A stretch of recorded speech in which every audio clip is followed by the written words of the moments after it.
বিনোদিনী।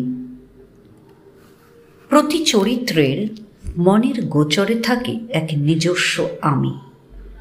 এই আমির কোটরে ধীরে ধীরে জমতে থাকে লক্ষ্যভ্রান্তির অপারগতার আফসোস অধ্যায়।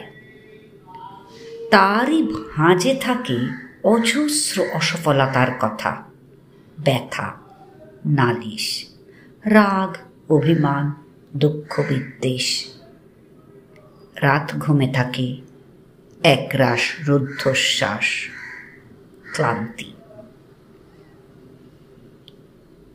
এই অপারগতা কেন? এ যন্ত্রণার দায় কার? মুক্তির উপায় কি? সচেতনতা আবশ্যক।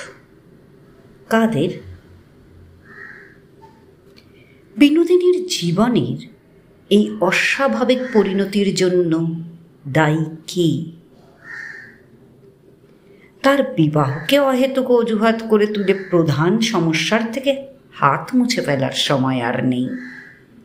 সমস্যার সমাধান প্রয়োজন।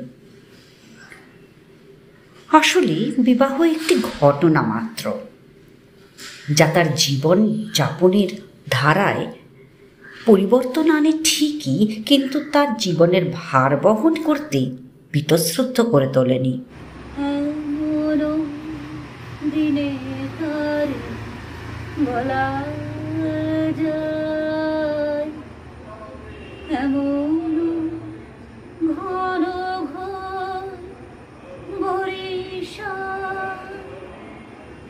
রবি ঠাকুরের এইরকম এক অত্যন্ত বাস্তবমুখী চরিত্র চোখের বালির বিনোদিনী।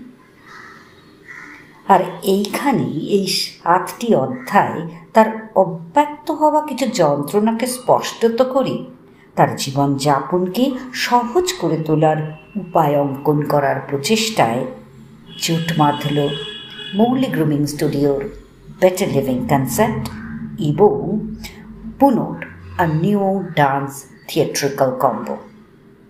তবে হ্যাঁ, এইখানকার ভাবনা নিতান্তই স্রষ্টার ব্যক্তিগত।